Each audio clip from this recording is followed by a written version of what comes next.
दोस्तों, आज भारतीय संविधान जिसे मूल विधि भी कहते हैं, उससे संबंधित दो टॉपिक, एक नीति निर्देशक तत्व और दूसरा मौलिक कर्तव्य, इनसे संबंधित यानी टॉपिक पर विश्लेषण करेंगे। यकीन दिलाते हैं दोस्तों, आपके आने वाली जो भी प्रतियोगी परीक्षाएं होंगी, उनमें से अगर इनसे टॉपिक से क्वेश्चन आता है, वो क्वेश्चन आपसे नहीं छूटेगा, क्योंकि जो भी क्वेश्चन आने की संभावना है, उन सभी फैक्ट्स पर हम विश्लेषण इसके अंतर्गत करेंगे। दोस्तों, आने वाले दिनों में, आने वाले महीनों में यूपीएसआई का एग्ज़ाम होने जा रहा है और उसमें मूल विधि जिसे संविधान कहते हैं, उससे तमाम क्वेश्चन आएंगे। उम्मीद करते हैं ये आपके लिए, उसके लिए भी बहुत हितकर होगी। तो नीति निर्देशक तत्व, जिन्हें भारतीय संविधान के अनुच्छेद 36 से लेकर 51 तक में वर्णन किया गया है, और मौलिक कर्तव्यों का उल्लेख अनुच्छेद 51 में 51 का अनुच्छेद जोड़कर इसमें रखा गया है। दोस्तों, मौलिक कर्तव्य अनुच्छेद 51 में ये सोवियत संघ के संविधान से यानी रूस के संविधान से इनको अवतरित किया गया है, इम्पोर्ट किया गया है, और इनको भारत के संविधान में स्वर्ण सिंह समिति की सिफारिशों के आधार पर जोड़ा गया है। स्वर्ण सिंह समिति ने सिफारिश की कि मौलिक अधिकार तो हमारे संविधान में शुरू से ही थे, लेकिन मौलिक कर्तव्य हमारे संविधान में नहीं है। इसीलिए स्वर्ण सिंह समिति ने इन कर्तव्यों की सिफारिश की जोड़ने के लिए और रूस के संविधान से इसको अवतरित कर दिया गया। कुछ भी हो यानी नीति निर्देशक तत्व, जो हमारे संविधान में नीति निर्देशक तत्वों का पहले हम उल्लेख करते हैं। नीति निर्देशक तत्व जो हमारे संविधान में लिए गए हैं, उनका उद्देश्य भारत में एक कल्याणकारी राज्य की स्थापना करना है। कल्याणकारी राज्य और कल्याणकारी सरकार हो, यानी कल्याणकारी सरकार होगी तभी देश के नागरिकों का कल्याण होगा और कल्याणकारी कानून बनाए जा सकेंगे। यानी नीति निर्देशक तत्व चूँकि सरकार को देश के नागरिकों के लिए कल्याणकारी कानून या अधिनियम बनाने के लिए प्रोत्साहित करते हैं, इसीलिए इनकी प्रवृत्ति सकारात्मक है। यानी नीति निर्देशक तत्वों की प्रवृत्ति सरकार के लिए सकारात्मक है। जबकि दोस्तों, मैं आपको बता दूं, जो मौलिक अधिकार होते हैं, फंडामेंटल राइट, मौलिक अधिकार, उनकी प्रवृत्ति नकारात्मक होती है। अब इसकी प्रवृत्ति, नीति निर्देशक तत्वों की प्रवृत्ति सकारात्मक, मौलिक अधिकारों की प्रवृत्ति नकारात्मक होती है। ये क्यों होती है, ये हम थोड़ा सा संक्षिप्त में प्रकाश डाल देते हैं। ये सरकार को कानून बनाने के लिए, देश के हित के लिए, नागरिकों के हित के लिए कानून बनाने के लिए प्रेरित करते हैं, इसीलिए ये सकारात्मक हैं। और ये मौलिक अधिकार यानी राज्य को, यानी राज्य से मतलब केंद्र सरकार या राज्य सरकार यानी देश की सरकार से है, यानी राज्य को ऐसे कानून बनाने से रोकते हैं जो देश के नागरिकों के अहित में हो, यानी हित में ना हो, या ऐसे कानून जो मौलिक अधिकारों का, जो संविधान में मौलिक अधिकार दिए गए हैं, उनका हनन करते हों। ऐसे कानून बनाने से यानी हमारा संविधान राज्य को रोकता है, इसीलिए इनकी प्रवृत्ति नकारात्मक होती है। दूसरा, इनके पीछे अनुच्छेद 37 के अनुसार, यानी संविधान में अनुच्छेद 37 है, उसमें बताया गया है नीति निर्देशक तत्वों को लागू करने के लिए यानी न्यायिक बल कार्य नहीं करता है। यानी कोई भी नीति निर्देशक तत्वों में कल्याणकारी तत्व दिए हैं, अगर सरकार उस पर कानून ना बनाए, उसके लागू ना करे, तो यानी सुप्रीम कोर्ट या हाई कोर्ट उसके लिए यानी उसको ऐसा करने के लिए बाध्य नहीं कर सकता, क्योंकि इनके पीछे न्यायिक बल नहीं है। यानी किसके पीछे न्यायिक बल नहीं है, इसके पीछे आपके नीति निर्देशक तत्वों के पीछे ये अनुच्छेद 37 में दिया गया है। जबकि मौलिक अधिकारों के पीछे न्यायिक बल है, इनके पीछे न्यायिक बल मौजूद है। न्यायिक बल से मतलब ये है, अगर आपके या देश के किसी नागरिक के मौलिक अधिकारों का हनन कोई भी सरकार करती है, चाहे वो केंद्र सरकार हो या राज्य सरकार हो, अगर वो मौलिक अधिकारों का हनन करती है, उनको छोटा करती है, न्यून करती है, या उनको यानी ख़त्म करने की कोशिश करती है, तो ऐसे में यानी सुप्रीम कोर्ट या हाई कोर्ट एक्शन में आ जाते हैं। सुप्रीम कोर्ट यानी supreme court SC supreme court अनुच्छेद 32 के तहत और हाई कोर्ट अनुच्छेद 226 के तहत यानी 5 प्रकार की रिटें जारी करते हैं। जैसा कि पिछली वीडियो में बताया था, यदि किसी देश के नागरिकों के अधिकारों का हनन होता है तो ये 5 प्रकार की रिटें सुप्रीम कोर्ट अनुच्छेद 32 के तहत, हाई कोर्ट अनुच्छेद 226 के तहत जारी करते हैं। और इस तरह से अगर किसी नागरिक के मौलिक अधिकारों का हनन हुआ हो तो उनको बहाल कर दिया जाता है, और वो कानून है अगर जो बना है जो उनको न्यून या उनको हनन कर रहा है वो शून्य घोषित कर दिया जाता है। तो मित्रों, ये मौलिक नीति निर्देशक तत्व मौलिक अधिकारों के दोनों में एक तरह से जो अंतर है वो मैंने आपको बता दिया। 42वें संविधान संशोधन अधिनियम 1976 के तहत यानी 42वां संविधान संशोधन अधिनियम जो 1976 में हुआ था, 42वां संविधान संशोधन अधिनियम 1976 में जो हुआ था, ये देश का अब तक का जो हुआ संविधान संशोधन था वो सबसे बड़ा संविधान संशोधन था। हम आपको बता दें, इसी संविधान संशोधन में 76 में हमारे संविधान में पंथ निरपेक्ष हमारे देश में जो जिसे हम धर्मनिरपेक्ष कहते हैं, वो संविधान में धर्मनिरपेक्ष शब्द नहीं है, पंथ निरपेक्ष है, इसी को धर्मनिरपेक्ष कहा गया है। पंथ निरपेक्ष, समाजवाद और अखंडता 3 शब्दों को जोड़ा गया। इन 3 शब्दों को हमारे संविधान में जोड़ा गया 42वें संविधान संशोधन अधिनियम 1976 के तहत। क्योंकि नीति निर्देशक तत्व हैं, इसलिए यहाँ पर हम समाजवाद का उल्लेख करेंगे। यानी समाजवाद का उल्लेख इसलिए करेंगे क्योंकि इनका कुछ संबंध नीति निर्देशक तत्वों के तहत कुछ अनुच्छेद हैं उनसे दिया गया है। अनुच्छेद 39 और चूँकि जब ये समाजवाद प्रस्तावना में जोड़ा गया तो अनुच्छेद 39 और अनुच्छेद 43 संविधान के जो अनुच्छेद 39 और अनुच्छेद यानी 43 इनमें कुछ नए प्रावधान जोड़े गए। यानी इसमें अनुच्छेद 39 में एक नया अनुच्छेद जोड़कर 39 का और अनुच्छेद 43 में जोड़कर 43 का अनुच्छेद जोड़ दिए गए। 39 का में क्या चीज़ रखा गया? क्योंकि समाजवाद शब्द जोड़ दिया गया, प्रस्तावना में हमारे संविधान में हो गया, तो समाजवादी प्रवृत्ति हमारे देश में लागू होना आवश्यक हो गया। इसीलिए हमारे संविधान में चूँकि इसकी पुष्टि कर दी गई तो इसीलिए 39 का के तहत ये प्रोविज़न कर दिया गया। 39 का के तहत 39 का में जो था कि किसी भी नागरिक को निःशुल्क विधिक परामर्श की व्यवस्था राज्य सरकार करे। यानी किसी नागरिक को विधिक परामर्श की व्यवस्था राज्य सरकार करे, ये उसका कर्तव्य है। ये अनुच्छेद 39 का में कर दिया गया। यानी इसका आशय आप सही समझ पाए होंगे। यानी यदि देश का नागरिक है उसे अदालत में किसी वाद में घसीटा जाता है या कोई अदालत में उसके विरुद्ध मुकदमा चल रहा होता है तो अदालत में मुकदमा चलने के लिए वकील की ज़रूरत होती है। वकील पैसे से आते हैं, फीस देकर आते हैं। नागरिक कोई गरीब है और उसके पास वकील को फीस देने के लिए पैसे नहीं है तो वो मुकदमा कैसे लड़े? इसीलिए सरकार उसको यानी इसी के तहत उसको यानी सरकार एक वकील मुहैया कराएगी और उसका खर्च सरकार झेलेगी, उस नागरिक को नहीं देना होता है। तो ये समाजवादी व्यवस्था के तहत 39 का में एक परिवर्तन किया गया। यानी हमारे संविधान में अनुच्छेद 43 के तहत क्या किया गया? उद्योगों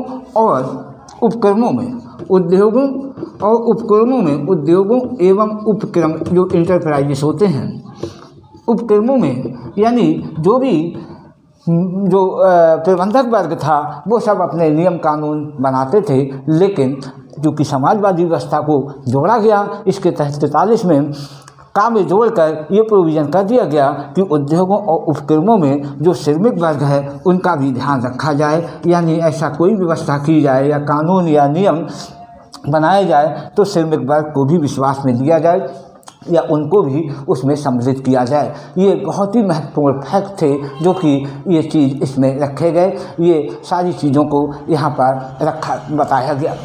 इसके साथ साथ 42वें संविधान में एक चीज़ और स्थापित की गई। 42वें संविधान संशोधन 1976 में यानी नीति निर्देशक तत्वों, नीति निर्देशक यानी इनकी नीति निर्देशक तत्वों की श्रेष्ठता, जो श्रेष्ठता थी वो फंडामेंटल राइट यानी मौलिक अधिकारों पर स्थापित कर दी गई। 42वें संविधान में ये स्पष्ट कर दिया गया, ये स्पष्टता ला दी गई कि नीति निर्देशक तत्व फंडामेंटल राइट से श्रेष्ठ हैं, यानी ये श्रेष्ठता इनकी स्थापित कर दी गई। तो इस तरह से हम देखते हैं ये बहुत ही महत्वपूर्ण जो तथ्य थे जो हमारे संविधान में बदलाव किए गए या उनसे संबंधित जो अस्पष्टता थी उनको क्लियर कर दिया गया। इसके अभी जो मैंने बताया अनुच्छेद 37 के तहत ये व्यवस्था हमारी संविधान में है कि नीति निर्देशक तत्वों को न्यायालय द्वारा परिवर्तित नहीं कराया जा सकता, यानी इनके पीछे न्यायिक शक्ति नहीं है अनुच्छेद 37 के तहत।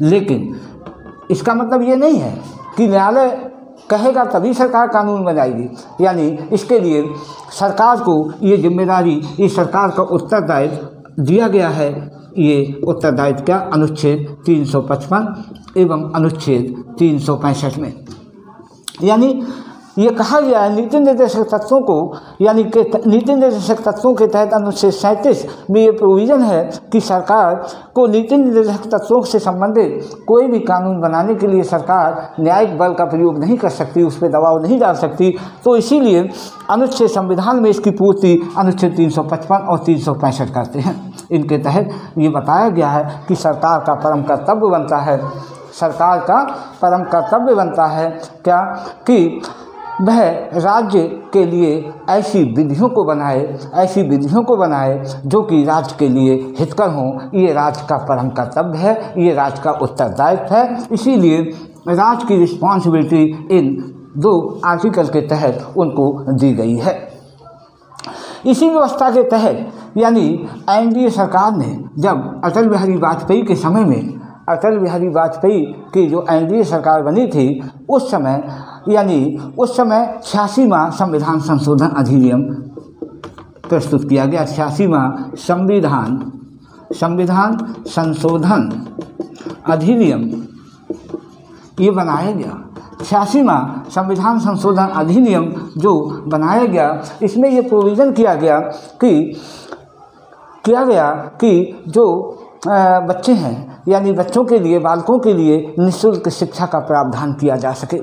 हम आपको बता दें दोस्तों, निःशुल्क यानी शिक्षा का जो बच्चों के लिए शिक्षा का वर्णन है वो भी यानी नीति निर्देशक तत्वों के तहत अनुच्छेद 45 में दिया गया है। यानी अनुच्छेद 45 में ये बताया गया है कि सरकार बच्चों के लिए निःशुल्क शिक्षा का प्रावधान करे। ये सरकार के लिए कहा गया था, सरकार से आग्रह किया गया था। लेकिन 2002 तक अटल बिहारी वाजपेयी से पहले किसी सरकार ने इस आग्रह को पूरा नहीं किया। इस आग्रह को 86वें संविधान संशोधन अधिनियम 2002 के द्वारा ये अटल बिहारी वाजपेयी के समय में पूरा किया गया और ये स्पष्ट कर दिया गया 6 से 14 साल तक के बच्चों को निःशुल्क शिक्षा दी जाएगी। निःशुल्क शिक्षा इस अधिनियम के द्वारा इस आर्टिकल की व्यवस्था को कानूनी जामा पहना दिया गया और ये कहा गया कि इस अधिनियम के द्वारा कि 6 से 14 साल के बच्चों को निःशुल्क शिक्षा दी जाएगी। ये निःशुल्क शिक्षा उनको यानी उपलब्ध कराई जाएगी। ये बहुत महत्वपूर्ण था, ये बच्चों के लिए ये सुविधा दे दी गई। लेकिन इसी समय ये 86वां संविधान संशोधन अधिनियम के तहत एक मौलिक कर्तव्य भी बढ़ा दिया गया, क्योंकि मौलिक कर्तव्य जो पहले आपको बताएंगे आगे 10 थे, इनकी संख्या 10 थी, लेकिन 86वां संविधान संशोधन अधिनियम के तहत एक तरह से मौलिक कर्तव्यों को एक और बढ़ा दिया गया तो 10 से 11 हो गई। क्या था ये 11वां मौलिक कर्तव्य? यानी ये बताया गया कि प्रत्येक माता पिता का ये कर्तव्य है, प्रत्येक माता पिता का ये कर्तव्य है कि वह अपने बच्चों को शिक्षित दीक्षित कराए, यानी अच्छी शिक्षा दिलाए। ये उनका कर्तव्य है माता पिता का। ये 11वां कर्तव्य यानी 10 में ये 11वां और जोड़ दिया गया, यानी एक और बढ़ा दिया गया, 11वां कर्तव्य कर दिया गया। इसी में 86वें संविधान संशोधन अधिनियम में एक मौलिक अधिकार भी बढ़ा दिया, यानी अनुच्छेद जो 21 है जो जीवन जीने से संबंधित अनुच्छेद है, उसमें अनुच्छेद 21A बना दिया गया और बच्चों के लिए यह अधिकार दे दिया गया कि बच्चों को शिक्षा प्राप्त करना या शिक्षा लेना उनका मौलिक अधिकार है। ये प्रोविज़न भी इसी समय किया गया। कब? 86 में संविधान संशोधन अधिनियम यानी 2002 में। तो दो क्वेश्चन बनते हैं यहाँ पर। एक तो मौलिक कर्तव्य जो 11वां है बच्चों का, यानी माता पिता का कर्तव्य है वो बच्चों को अच्छी शिक्षा दिलाएं। ये मौलिक कर्तव्य कब जोड़ा गया? ये जोड़ा गया। कौन सा है? 11वां है। और दूसरा कि मौलिक अधिकार जो बच्चों के लिए शिक्षा प्राप्ति का मौलिक अधिकार है वो कब जोड़ा गया, किस अनुच्छेद में? तो वही दोनों क्वेश्चन यहाँ से आपके सॉल्व हो जाते हैं। अनुच्छेद 38 के तहत ये बताया गया है कि अनुच्छेद 38 में ये बताया गया है कि राज्य के लिए आदेश है। ये एक तरह से अनुच्छेद 38 में ये कहा गया है कि अनुच्छेद 38 में कहा गया है कि यानी समाज यानी आर्थिक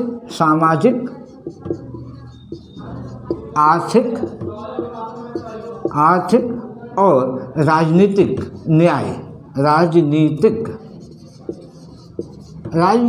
न्याय समाज में लागू किया जाना चाहिए। यानी सामाजिक राजनीतिक यानी न्याय हो।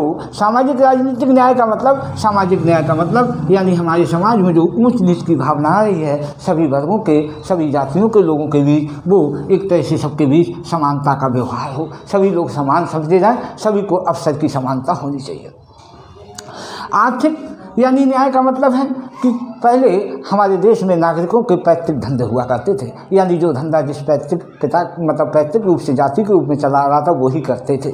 लेकिन इसमें आर्थिक न्याय का मतलब है कोई व्यक्ति जो जिसको आता है वो कर सकता है। किसी का भी कोई धंधा नाम नहीं लिखा है, कोई भी जिस कार्य को व्यवसाय को चुनना चाहता है, करना चाहता है वो कर सकता है आर्थिक रूप से संपन्न होने के लिए।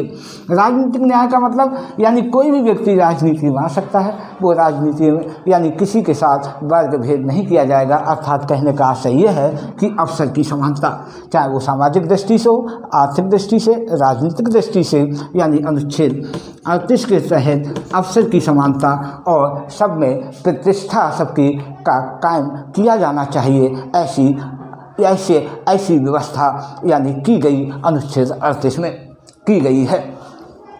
अनुच्छेद 39 में एक तरह से नीति निर्देशक तत्वों में एक और महत्वपूर्ण प्रोविज़न किया गया है। अनुच्छेद 39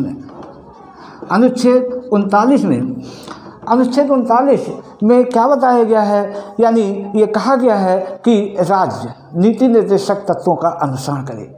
नीति निर्देशक तत्वों का यानी राज्य से मतलब केंद्र सरकार या राज्य सरकारें नीति निर्देशक तत्वों का अनुसरण करें।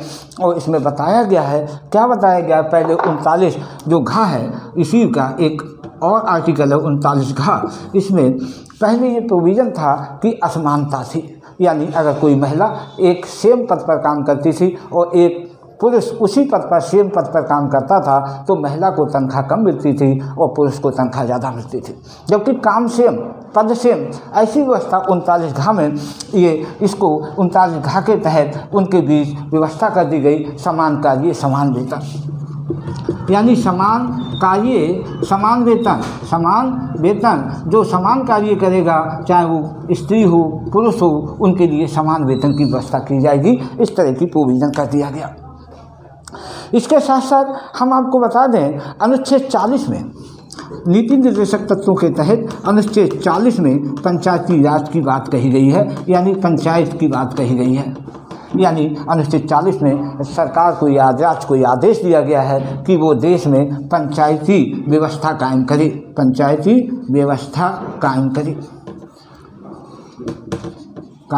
करे। लेकिन हम आपको बता दें ये अनुच्छेद 40 में पंचायती राज व्यवस्था कायम करने का ये आशा की गई थी सरकार से, लेकिन 1990 तक कोई सरकार ने इस ओर ध्यान नहीं दिया। लेकिन 1993 में आप जानते हैं वो यानी 73वां और 74वां ये दो संविधान संशोधन दो किए गए। 73वां 74वां संविधान संशोधन किए गए और 73वां और 74वां इनके तहत यानी 73वें संविधान संशोधन के तहत यानी गांव में पंचायती व्यवस्था और 74वें संविधान संशोधन के तहत नगर पंचायत यानी नगरीय पंचायती व्यवस्था पंचायती व्यवस्था या जिसे कहते हैं नगर पंचायत, उनको संवैधानिक दर्जा दे दिया गया। यानी ये संविधान संशोधन करके, यानी कह सकते हैं गांव की पंचायत व्यवस्था को भी संवैधानिक रूप दे दिया। यानी कह सकते हैं 1 अप्रैल 1993 से पंचायती राज को संवैधानिक दर्जा प्राप्त हो गया और तब से लेकर आज तक यानी गांव का प्रधान का पद संवैधानिक पद हो गया। और जो नगर होते हैं उनमें 52 नगर होते हैं, चेयरमैन का पद, और बड़े बड़े नगरों में जैसे नगर निगम कहते हैं, महापौर या मेयर के पद प्रधान चेयरमैन और महापौर या ये मेयर, इनके पद संवैधानिक पद हो गए। तो इस तरह से ये व्यवस्था ये कर दी गई, पंचायती राज व्यवस्था को संवैधानिक बना दिया गया। अनुच्छेद 47 के तहत ये व्यवस्था बताया गया, अनुच्छेद 47 में बताया गया कि अनुच्छेद 47 में बताया गया, सरकार से आग्रह किया गया कि वो मादक पेय पदार्थों पर प्रतिबंध लगाए। यानी मादक पेय पदार्थ यानी नशीले पदार्थ, चाहे वो चरस हो, भांग हो, अफीम हो, दारू हो, इन चीज़ों पर प्रतिबंध लगाने की बात की गई है। लेकिन आप कहेंगे ये तो खुलेआम बिकती है। हाँ, ये खुलेआम बिकती है, इसी में ये व्यवस्था की गई है। यानी अनुच्छेद 47 में ये सरकार से आग्रह किया गया है, अनुच्छेद 47 में मादक पेय पदार्थ पर राज्य प्रतिबंध लगाए। लेकिन ये लेकिन शब्द क्या किया है, जो कि लोगों को पीने के लिए थोड़ी छूट दे देता है। लेकिन यानी अल्कोहल या मादक पेय पदार्थ का यानी दवा के रूप में या दवा के बनाने के में अगर ज़रूरत पड़ती है तो उसका उपयोग किया जा सकता है। यही दोस्तों, यही कारण है। यानी इसका दवा में जैसे खांसी का जो सिरप बनता है यानी कफ सिरप, उसमें भी अल्कोहल होता है और लोग खांसी के लिए पीते हैं, लेकिन बहुत सारे लोग इसका नशा के लिए भी यूज करते हैं। तो दोस्तों, ये व्यवस्था हमारी नीति निर्देशक तत्वों में की गई है। इसी तरह से अनुच्छेद 48 में, अनुच्छेद 48 जो 48 है, ये भी नीति निर्देशक तत्वों के तहत है। इसमें यानी ये बताया गया है क्या, चूँकि हमारा देश भारत शुरू से ही कृषि प्रधान देश रहा है। कृषि प्रधान देश होने के कारण यानी भारतीय जो अर्थव्यवस्था पूरी तरह से कृषि पर आधारित है और कृषि बैलों के बिना संभव नहीं थी पहले। यानी कृषि बैलों पर आधारित होती, जब बैल नहीं होंगे, खेत नहीं जोतेंगे, कृषि कैसे होगी। इसीलिए 48 के तहत ये प्रोविज़न किया गया है कि बलगों जो पशु हैं उनके कटान पर या उनके सुरक्षा के लिए व्यवस्था की जाए, यानी पशुवध निषेध किया जाए। पशुवध निषेध की बात अनुच्छेद 48 में की गई है। पशुवध निषेध की बात की गई है। क्यों? क्योंकि भारतीय जो व्यवस्था है, भारतीय जो देश है कृषि प्रधान है, भारतीय अर्थव्यवस्था कृषि पर आधारित है और कृषि बैलों से संबंधित है, इसीलिए पशुवध निषेध की बात की गई है। लेकिन अनुच्छेद 48 का में जो कि बाद में जोड़ा गया है, बहुत सारे पशुओं को मारा जाने लगा। आप जानते हैं, लोग शिकार करते हैं, उनके महत्वपूर्ण अंगों को तस्करी के रूप में भेजते हैं। इसीलिए बहुत सारे पशु देश से गायब होने लगे, देश से ही नहीं बल्कि संसार से। लेकिन हर देश ने ऐसी व्यवस्था की है। हमारी सरकार ने भी अनुच्छेद 48 में एक नया अनुच्छेद 48 का जोड़ दिया और जोड़कर पशुओं के लिए यानी पशुओं के आवास के लिए उनकी सुरक्षा के लिए कानून बनाने की बात कही गई है। सरकार से आग्रह किया गया कि पशु जो विलुप्त प्रजातियां हैं उनके संरक्षण के लिए व्यवस्था करें। विलुप्त प्रजातियों के संरक्षण हेतु कानून बनाए, और उनके रहने के लिए पर्यावरण का विकास करें। मित्रों, ये 48 का में ऐसी व्यवस्था की गई है। इसी के तहत यानी सन 1973 में पशु वन अधिनियम बनाया गया। पशु संरक्षण अधिनियम ये बनाया गया और इसी के तहत 1972 में और 1973 में यानी टाइगर प्रोजेक्ट के तहत चीतों को मारने या शेरों को मारने पर प्रतिबंध लगा दिया गया। आज ऐसे जो भी दुर्लभ श्रेणी के पशु हैं उनको मारने के लिए, शिकार करने के लिए प्रतिबंधित हैं। ऐसे पशु या पौधे जो दुर्लभ होते हैं, गायब होते जा रहे हैं, उन्हें रेयर डाटा बुक में जोड़ दिया जाता है। रेयर डाटा बुक ये बहुत इंपॉर्टेंट क्वेश्चन है। ये विलुप्त प्राणियों को इसमें जोड़ दिया जाता है। जो रेयर डाटा बुक में नाम आ जाता है वो विलुप्त या जो गायब हो रहे यानी प्राणी या उसके अंतर्गत, जीव के अंतर्गत आ जाते हैं। अनुच्छेद 39 में ये व्यवस्था कर दी गई। अनुच्छेद 39 ये भी बहुत महत्वपूर्ण है। अनुच्छेद 49 में अनुच्छेद 49 में कलात्मक महत्व के यानी सरकार से आग्रह किया गया है, यानी सरकार से आशा की गई है वो कलात्मक जो महत्व की चीज़ें हैं उनकी सुरक्षा के लिए व्यवस्था करें। कलात्मक चीज़ें जैसे ऐतिहासिक चीज़ें हैं या कला से संबंधित चीज़ें हैं, उनकी सुरक्षा का जिम्मा सरकार को सौंपा गया है। किसके? नीति निर्देशक तत्वों के अंतर्गत अनुच्छेद 49 यानी 49 के तहत। अनुच्छेद 50 में सेपरेशन की बात की गई है। अनुच्छेद 50 में यानी शक्ति पृथक्करण की बात की गई है। शक्ति पृथक्करण यानी कार्यपालिका एवं न्यायपालिका दोनों पृथक हैं, एवं न्यायपालिका दोनों पृथक होने की बात बताई गई है अनुच्छेद 50 में। और अनुच्छेद 51 तो दुनिया के सभी संविधानों से हमारे संविधान को श्रेष्ठता की श्रेणी में ला के खड़ा कर देता है। अनुच्छेद 51 में यानी एक तरह से अनुच्छेद 51 भारतीय संस्कृति को उजागर करता है, क्योंकि हमारी संस्कृति शुरू से ही कुटुम्बकम वसुधैव कुटुम्बकम यानी समस्त संसार हमारा घर है, इस बात पर विश्वास करती आई है और हमारा देश शांति प्रिय है। इन चीज़ों को हमारे अनुच्छेद 51 में इसी चीज़ों को फैक्ट को देखते हुए रखा गया है।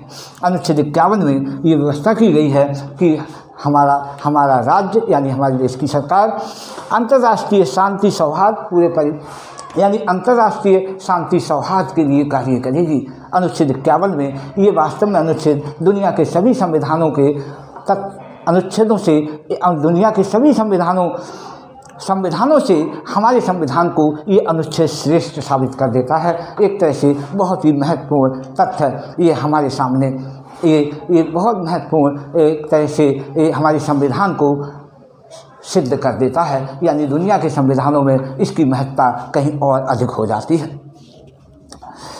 ये जो भी नीति निर्देशक तत्व थे अभी जो हमने बताए, ये नीति निर्देशक तत्व भाग 4 में हैं, संविधान के भाग 4 में हैं। और जो अब हम बताने जा रहे हैं मौलिक कर्तव्य, यानी मौलिक कर्तव्य ये संविधान के भाग 4 का में दिए गए हैं। 4 का में दिए गए हैं। तो मित्रों आपको हम बता दें ये अनुच्छेद 39 का में रखे गए हैं मौलिक कर्तव्य, जैसा कि पहले बताया, यानी अनुच्छेद 51 का में ये मौलिक कर्तव्यों का वर्णन है और भाग 4 का में इनको रखा गया है। मित्रों आपको बता दें शुरुआत में मौलिक कर्तव्यों की संख्या 10 हुआ करती थी, जैसा कि अभी पिछले बताया, लेकिन 2002 में इन मौलिक कर्तव्यों की संख्या बढ़कर 11 हो गई। इन मौलिक कर्तव्यों में पहला मौलिक कर्तव्य क्या है मैं आपको बता दे रहा हूँ। पहला मौलिक कर्तव्य है संविधान, यानी देश का प्रत्येक नागरिक संविधान का पालन करे। पहला मौलिक कर्तव्य है फंडामेंटल राइट्स, देश का प्रत्येक नागरिक संविधान का पालन करे, उनके आदर्शों को माने और राष्ट्रध्वज और राष्ट्रगान का सम्मान करे। हमारे पहले मौलिक कर्तव्य के अंतर्गत हर नागरिक का ये कर्तव्य बनता है। दूसरा हमारा जो दूसरा मौलिक कर्तव्य है, दूसरे मौलिक कर्तव्य के तहत राष्ट्रीय आंदोलन के प्रेरक तत्वों के प्रति आदर्श रखें। और तीसरा है भारत की एकता, अखंडता और संप्रभुता की यानी हर नागरिक का कर्तव्य है उसकी सुरक्षा करें। चौथा है देश की रक्षा करें। आप वाहन करने पर राष्ट्र की सेवा के लिए तत्पर हो, हमारे अगला जो आता है मौलिक कर्तव्य। और पांचवा है भारत के सभी लोग आपस में ब्रदरहुड की भावना यानी भ्रातृत्व की यानी भाईचारे की भावना से रहें और सभी यानी एक दूसरे के बीच भेदभाव का बर्ताव ना करें और सभी देश में भाषाओं का जो भी भाषाएं हैं या जो भी भाषी लोग हैं उनके बीच भेदभाव ना करें और सभी का एक दूसरे का सम्मान करें।